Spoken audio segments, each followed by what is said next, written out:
Sure.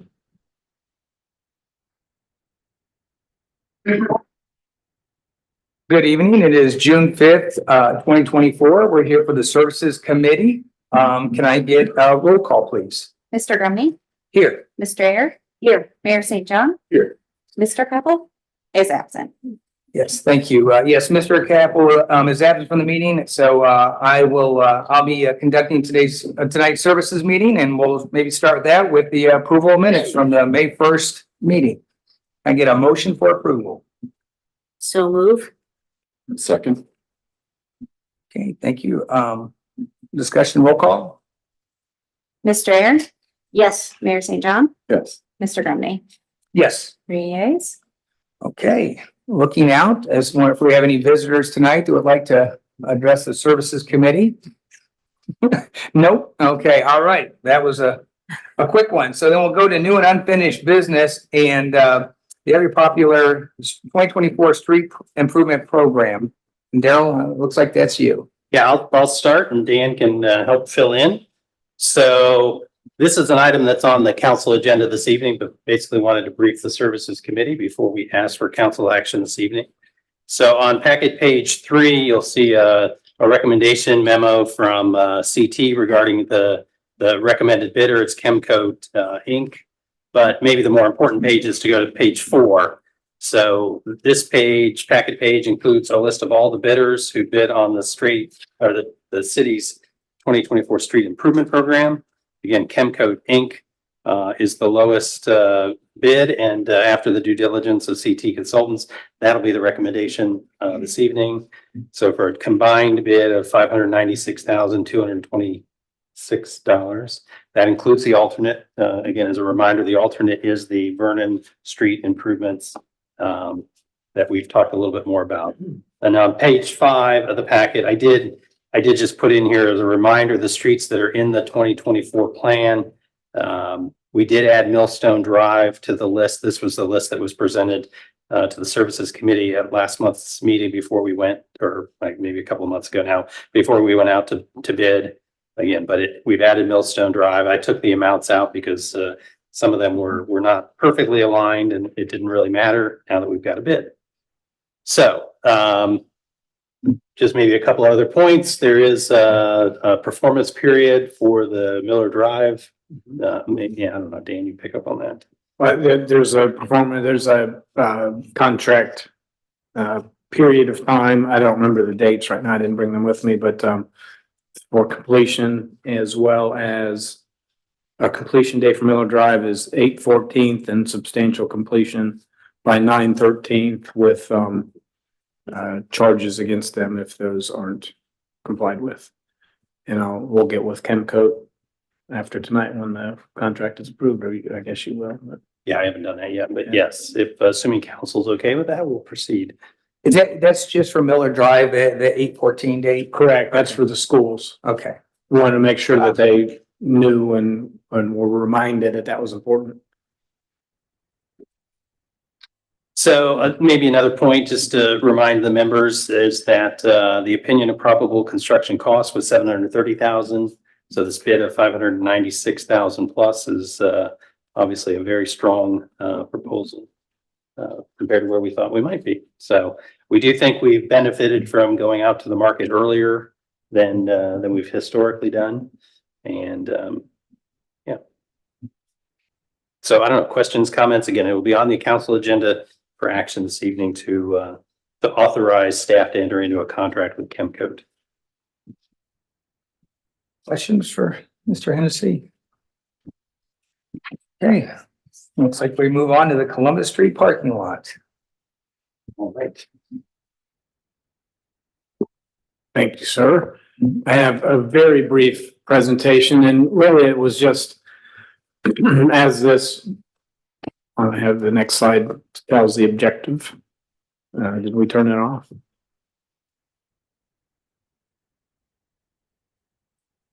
The objective of this is just a brief review of the engineering modifications to the project that resulted from our land survey.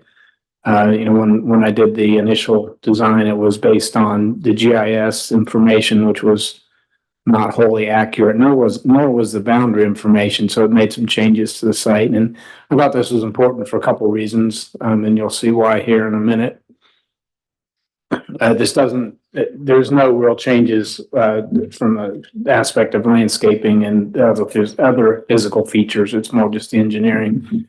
And this was the original design, the concept plan to have pervious pavement, pervious pavement. And those three red circled areas were intended to be bioretention basins. The pervious pavement and the bioretention areas would drain to the curb up by the entrances on both features, kind of at the corners. And those, I don't believe they're circled on this one, but they are on the next one. We had 36 parking spaces that fit on it based on that original boundary information, and 8 mini spaces for golf carts and motorcycles. And I have 3 bioretention basins on there twice. It doesn't mean we have 6. That's just a mistake. And so this, all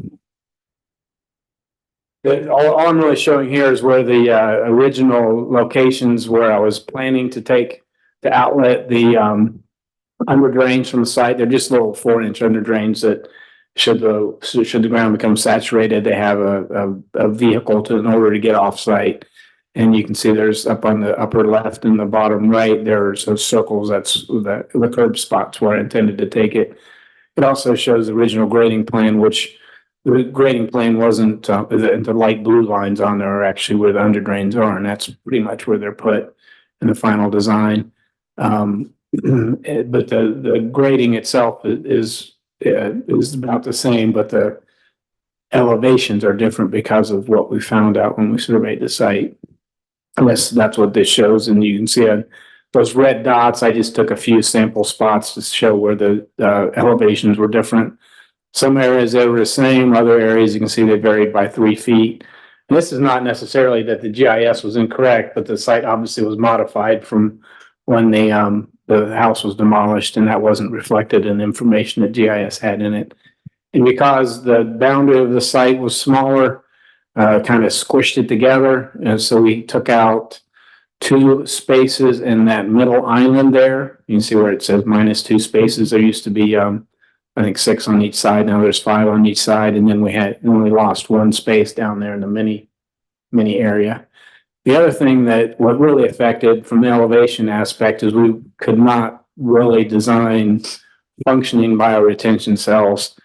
So the areas there on the left side of the page will end up being we'll try to make them, a sustainability type of feature with native grasses and that sort of thing. But we just could not get them to work from a drainage aspect to work as bioretention. The area down in the bottom right, we could squeeze it in a little bit. It's not really fully a bioretention basin. We refer to it as a rain garden. It's more of a smaller feature, which is similar to bioretention. It doesn't really serve the same purpose from an aspect of how much water it'll handle, but it'll look very similar. And I think it'll still have a nice, wildflower features and that sort of thing. And then you can see on the upper portion there, I had to move the under drain over just a little bit on this side of the entrance, on the right side of the entrance, as opposed to the left side. Not a big deal, but since I was showing you changes, just thought I'd show you that as well. So with this design, we do have pervious pavement. We do not have the 3 bioretention basins. I think I sent Alyssa the wrong presentation. We do have the under drains to the curbs. We have 34 parking spaces and 7 mini spaces instead of 36 and 8. And we have 1 rain garden and no bioretention basins, as I mentioned. Then in essence, that is the changes that occurred on the site as a result. And the reason I wanted to show it to you is it does affect, it's not really the same level of sustainability as we'd hoped for, but it's still pervious pavement. There's still rain garden. It still has that ability to be referred to as sustainable. But more importantly, it still saves us the money we would have had to spend to try to connect it to a true stormwater feature downstream. The hundreds of feet of stormwater we would have had to build if we built this or designed this in a traditional manner. Will you be adding storm drains then? Is that what you're? No, there's no need. We're still able to use the pervious pavement and not have to do storm drains. We're still able to do that with the under drains. It just doesn't have the same level of, the bioretention just couldn't fit. Was really the biggest change there. Where are the under drains gonna pick up the water from if there's no bioretention? Where the under drains go, as we're shown on this one, you see those light cyan lines? That's not the final design, but that's how they go underneath the pervious pavement. Okay, I So if gotcha. it piles up, it perforated and it goes into those drains. Got it. And then there's a small one connected to that rain garden as well for overflow. And the water gets into that rain garden by that, on the right side of that slide, you can see what we refer to as a depressed curb at grass swale. That's what lets the water into that basin. Obviously can't put a curb around it and let water get into it. So we have a little depressed area there. Just wanted you to be aware of that. It's sort of like a curb ramp in essence, but for water and a little bit smaller. And on the left is what the current pervious pavement design is. We're open to changes on that, although we may not have a whole lot because of limitations with the vertical areas, but there's we've got right now permeable pavers, which are your bricks with the gaps in between them. And then the stone aggregate, 2 inches of bedding, which is stone. Then 57, which is a larger aggregate, granular aggregate. And then some larger aggregate underneath that, number 2 stone, which has a higher void level, allows the water to seep down in and gives it that time to seep into the soils. Which in Ohio is not known for soils that are easily pervious. So that's why we want to make sure we got under drains on it, because it could sit on that surface otherwise and create real problems with the pavement condition over time. And then there's a fabric, a geotextile fabric on there, which just keeps the fines from leaking down into the soils. And there mirror is where the under drain is, generally showing where the under drain is underneath that captures the water should it end up piling up underneath that surface. That's really all I had. I just wanted to make sure that you were aware that I wasn't selling you a bill of goods and giving you something else. We were restricted by the physical nature of the site. Did our best to still provide a site that will be very close to what we intended originally, but not quite exactly the same. Can I ask just 2 questions real quick? So the access points to it, we have the 2 vehicle entrances and exits, and then we have the single pedestrian at the top right-hand corner. Is that right? So, I mean, obviously pedestrians can enter. Right, Okay, right. good. That's And- correct. Okay, and then just had a question about the rain garden. Is that, I guess, is that required in the engineering design, or is that like a feature? I'm sorry, go ahead. Oh, no, I'm just, if you have more of your question. go Well, yeah, I was just curious because my only concern is how deep is it a potential hazard? Because if it's going to be a high traffic area with kids and that sort of thing, is an attraction to that? And then 2, how deep is it? Does it become a mosquito pond? It's back to your earlier question first, that with those 2 access points, there's only one-way directional traffic in this feature. That was a part of the Gotcha, okay. so for safety, we only allow traffic on one way, so you know what way to look when you're backing out. Gotcha, okay. That was a contribution from the streetscape committee. Okay. The basin itself, actually, bioretention would have been deeper. Mm-hmm. The rain garden is less deep, so it's less of a ability to fall down in, but neither one were that deep that they'd be a hazard. And the intent is that neither one would hold water except during a very significant rain. They Okay. wouldn't hold water and be a mosquito trap or that kind of thing. Again, that's what the under drains are for, to get that water Gotcha. out. Okay, so it's not gonna retain, it's just it's like an overflow at the time for heavy rains and then it Right. dissipates and. Right. Okay. So it lets the water seep down to the ground as much as possible. And there's also there's vegetation in there that serves the purpose of, evapotranspiration. I gotcha. Okay. I'm sorry. I'm visualizing it now, so I apologize, but thanks for the No, that's explanation. fine. That's good Yeah. stuff. And hopefully we'll be able to do these sorts of things on other projects as well and get more on that sustainability train in our Yeah. community. So, Very good. Like on a day today, like today with all the rain, will this hold water? The rain garden? No, the whole parking lot. No, it's not intended to hold water. It's just the opposite, that it drains down through those pervious pavers and won't hold water. Without the retention basins though, because a lot of times with parking lots, there's runoff with grease and oil in it. Right. Those are Impervious. impervious. That's like asphalt or something that's solid, so the water's hitting and then running off. This is paver patio, so there's gaps in between where the water is seeping down. to the More like a ground. sponge than a hard surface for it to come down to. There should be, I don't know if you were here for the original presentations, you may not have been on the committee yet, but when you see these in action, you'll see the water. It's further demos, they'll come out with a fire truck and just hose water all over and just immediately disappears. It doesn't stay on top of the surface. How deep was that base layer underneath the pavers? So we've got a visual again. It is, Was it like 12 inches or 10 the inches? total is, let's see, there's 8 plus 2, 4, 6, 8, but I guess it's a little, 14 inches? it's pretty deep. I mean, different layers of gravel, more or less. I mean, different types of gravel. Yeah, different void ratios in them. We put that first one in this sort of, filter out some of the pollutants, and then the second one has a higher void level, so it can hold that water for a longer period of time or continue to seep into the ground. It would have to be it would be a flood for it to have any water on top. And, flash flood, it comes real rapidly and, sit there for a minute and then wash away. Probably have bigger problems if that happens. Yeah, because at that point, town hall's gone. Yeah. Or all about, We got our animals 2 by 2. They do require some maintenance though, if those voids can get filled up with debris and sand and stuff, and they need to be vacuumed out. And then those small drains, a little bit of a concern to me, but we need to make sure we maintain those with some roto-rooter type stuff over, just make sure we keep those clear, because how your downspout drains can get with leaves and stuff in them. We don't.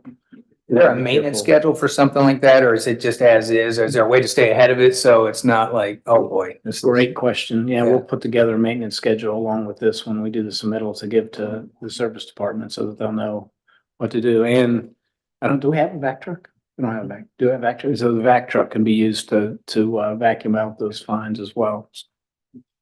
Just to kind of add on to what John was asking, can we be really intentional just about making a really nice design for that rain garden? I mean, it's gonna be like the first of its kind. We're gonna get questions. There's gonna be different plant varieties that we probably haven't planted. Right. And people will probably say, why did they mix all that together? And I think we've got to be able to say, this is why. And there are some examples of rain gardens that can get overrun with water. And then like if they have mulch and things, it can come back out that outlet.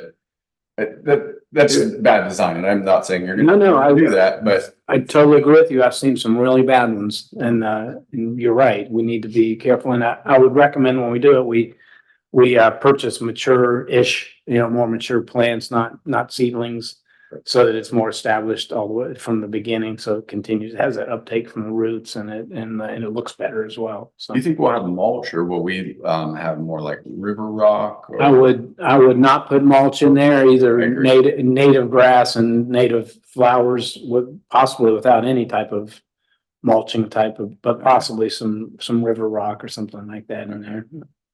Okay. But that will be the landscape architect design, Rich Washington. Thank you. Absolutely. All right, thank you very much, Mr. White. You should ask one other question. On the property boundary, what we originally estimated and what showed up, other than the loss of a couple spaces, was there any other material changes? No, it really didn't change anything else. We just had to kind of squeeze it together a little bit, just like a little bit of an accordion to bring it together. Just wasn't the room for it. Just drag and drop? Yeah, drag and drop, yeah. Good deal. Okay, looks like we'll go ahead and move forward to other services update. And I think first up is municipal and police building renovations. All right, so we do have the most recent field observation report in your packet by DLZ. What's important, I think, to share with the committee this month is that we are just about a month away from maybe the first of the two buildings being completed. But again, for absolute occupancy, it still looks like it's around the mid-July timeframe. But by the time we meet next time, again, hopefully we're well on our way to being completed. So again, as a reminder, again, we anticipate occupancy to be in the mid-July timeframe. That has not changed significantly since we probably last talked. Is that for both buildings, Daryl? Is that? It is. They're not Okay. quite on the same schedule as they Okay. were originally. I guess maybe this other point I was going to make, it will kind of dictate what happens next in terms of schedule. So the next big inspection that we have to go through in both buildings is the above ceiling, what they call the above ceiling inspection, just to basically ensure that there are no wires or any other, I don't know, structures resting on the ceiling that might create a fire hazard or another hazard like that. And so I think that inspection is scheduled for later this week. Once that's finished, they'll then start closing up the building, i.e. they'll start to put the rest of the ceilings panels in place and, you know, and then you're painting, you're doing kind of the finish elements of the plan. One of the things that's on the council agenda this evening that's important to note is that we are now starting to get to the stage where we're talking about equipping and furnishing the building. Not that we're just starting to talk about it, but that's what's going to start happening here in the next month or so as well. So on the council agenda, we do have a request for approval of a proposal from our IT consultant to basically install IT, they call them drops, but basically this is the wires that will connect into the computer systems and the network, and will connect the network together.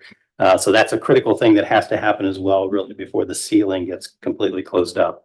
But that's been planned for. We had budgeted for the amount that you'll see tonight. That was all part of our budgeting plan. This is just the proposal now in front of you. So we'll have a similar proposal, not the same amount, similar proposal for the municipal building coming to council. So that may come at the finance committee meeting, just to kind of keep it moving on schedule. And we will have a proposal for the municipal building for furniture. So while we are mostly going to be able to equip the police building with the furniture that we're going to get from the Delaware County Sheriff's Office, and some additional furniture, purchased furniture. So that most of the furniture for the police department, I think, has been identified and ordered and is en route. The municipal building, though, is going to be a different process. And so, again, we'll be back in front of you with a proposal on that to equip or to furnish the municipal building. The other thing maybe to just point out in the field observation report, so on packet page, I think it's 20. So the police building has been painted. The exterior of the building has been painted. So there is an image of that if you haven't had a chance to go down and take a look at it. Beautiful. Oh, I'm glad you like it. This color then matches the color that's on the municipal building. The darker gray matches the color that's on the municipal building. The municipal building has also been painted, and repairs to the exterior have been completed on that building already. There are a couple of minor repairs that still need to be done on the municipal building, but for the most part, again, the exterior is also starting to come together. Any thoughts about putting the Sunbury police shield above the front door on that dark wall? That would look sweet, like, Well, we do have to talk about, signage. I mean, at some Yeah. point, we've got to get, some signage on the building. yeah. Let but people know it is our police department. yeah. And we have reached out to a sign company to begin to kind of have that conversation. Chief and I have discussed that. He's ran by some concepts, but that was exactly one of them. Yeah. He's even, I think, gone to PowerPoint or Word and. Mock-up. Word or, yeah, like, what do you think about this? So. Oh, I you know got the there's creative discussions juices are flowing. Right. We do have the creative juices. On packet page 23, there is a construction issue that I'll just point out. I don't know that we talked about this one. The municipal building, the mold on the top of the porch, on the shingles on top of the porch, So that's been cleaned once. There's still some additional work they need to do, and then they're going to put a sealant over the shingles as well to help prevent that and minimize that from happening again over there. Was that actually mold or was it mildew? It was mold. It's he calls it mold. The green stuff? Yeah. Or was it the black? Oh, I'm sorry. No, it was the green stuff. So you're right. He does say mold, but maybe it really wasn't mold. But I will say this, we did look very closely at the shingles. They looked closely at it just to determine whether or not they'd been damaged and needed to be replaced, and determined that that was not the case. So I feel like this improvement is going to get us where we need to be. And then there's another construction item noted on the next page related to the municipal building. We still need to do some work around the windows there on the porch. So there's some damage that was done during the removal of the old windows and the placement of the new windows. So, but anyway, yeah, a lot is happening, and it's happening pretty quickly on the facilities front. But and again, we're optimistic that we're getting ever so close. And I think staff is getting very excited about the prospects of moving into their final space. Maybe have had enough of being in a basement. Sunshine. Probably seems like 3 years since it's Anyway, that's an update on the building renovation project, unless there are questions. Looks like we're ready to move on to Reservoir Park project improvements. Yeah, so just wanted to quickly give you an update on, we did include for the Parks Committee some images of what's going on over at Reservoir Park. We can actually get those images to you as well. So just as a reminder, over there, we are making improvements to the park related to a parking lot, an accessible trail or ramp to get up to the top of the reservoirs themselves. We've got a floating dock out there as well that we have not yet connected. And then there were also a series of improvements done to the dam as well to just kind of manage if there was ever an emergency that we would be able to draw the water down quickly. So there's been improvements made to the stormwater drawdown process as well. But for this group, what I just wanted to also add is this. So as I've indicated, the floating dock is actually over there and sitting in Reservoir 2 right now, but it's not been connected with the plank or the access or whatever the ramp there, not the plank. Is it National Pirate Day? Yeah, something like that, yeah, right. That has not been connected. We've talked a little bit about the fact that the reservoir level is down. We had to lower the reservoir level in order to add, I think, an additional cutout into one of the structures over there. And so we're trying to get that water level back up. So the rains today are helping. But maybe more importantly, our service team, they are working at trying to equalize the water levels and pumping some water from 1 over into Reservoir 2. And we'll see if we can't, by leveling up them, get that dock high enough that they can add the ramp and get it connected before the end of the month. So we'll keep you posted on that, but that's where it stands. Unless there's anything else you want to. Okay.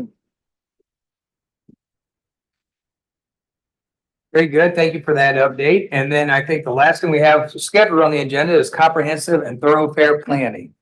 Yeah, so this is an item that's on the agenda each month, and there's probably not a lot to say here except for this, that you probably recall we've had a lot of conversations about the district level plan for the Parkway, and we have begun the process of adding that as an addendum to the city's comprehensive plan. So that process involves a couple of public hearings, one at the Planning Commission level, Planning and Zoning Commission level, another one at the council level. So there's still a little bit of time before there's final action on that. But what's probably most important to this group is the fact that the thoroughfare planning, which is another thing that's included in our comprehensive plan. There's an outline of a plan in 2016 that outlines essentially the roadwork network in and around the city.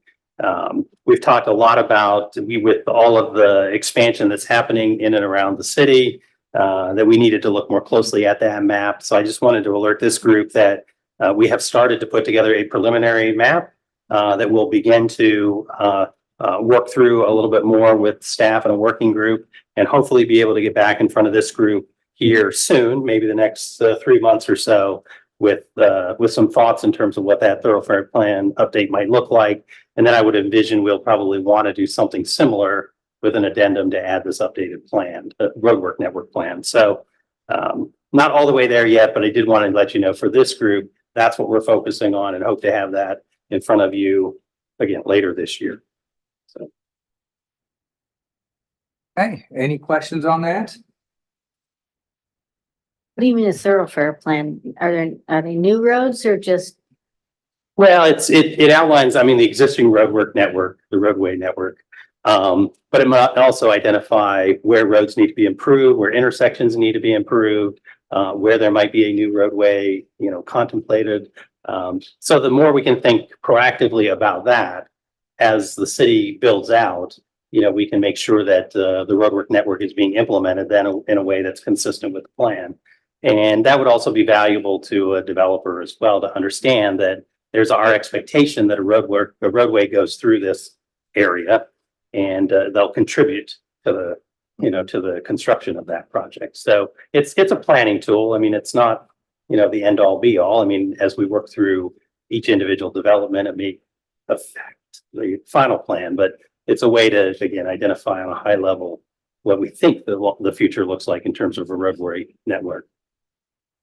We should maybe take just add an item to the agenda for our next services meeting and just do a look at our current master plan and then what the roads ended up looking like, because I think like the general movements are there for the developments that happened. I think like Sunbury Meadows, communities at Sunbury, Price Pond, Rolling Hills, Sunbury Parkway. Like they don't always all line up, but it's a very important tool to have when we're negotiating with developers, because the developers in general are going to try to do things as low cost as possible and in their benefit.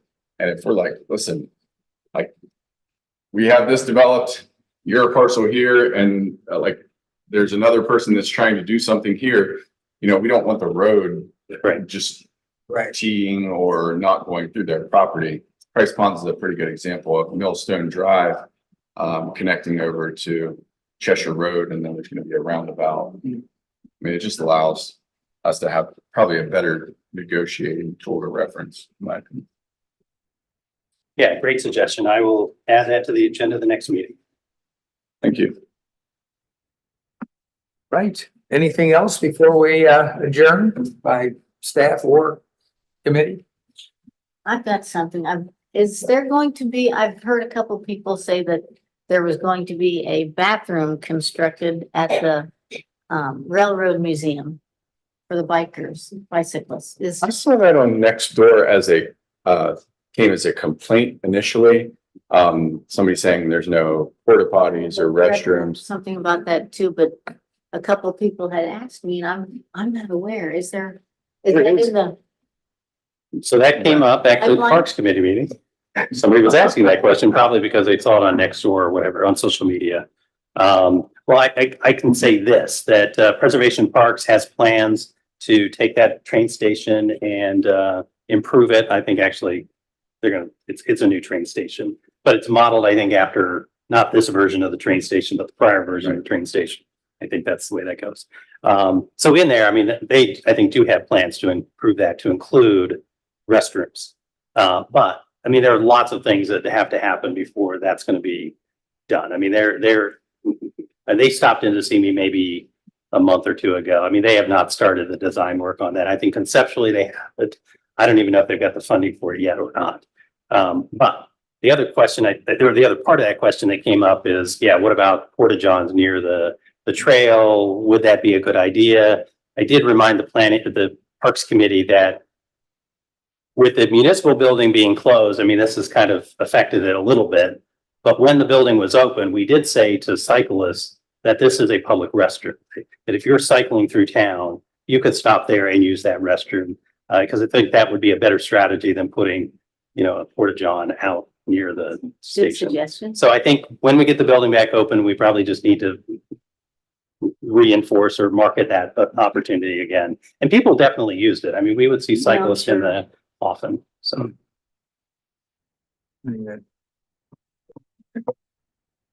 Okay, anything else? All right, looks like we're looking for a motion to adjourn. Make a motion. I'll second. Discussion and roll call? Mayor St. John, Yes. Mr. Ayers, Yes.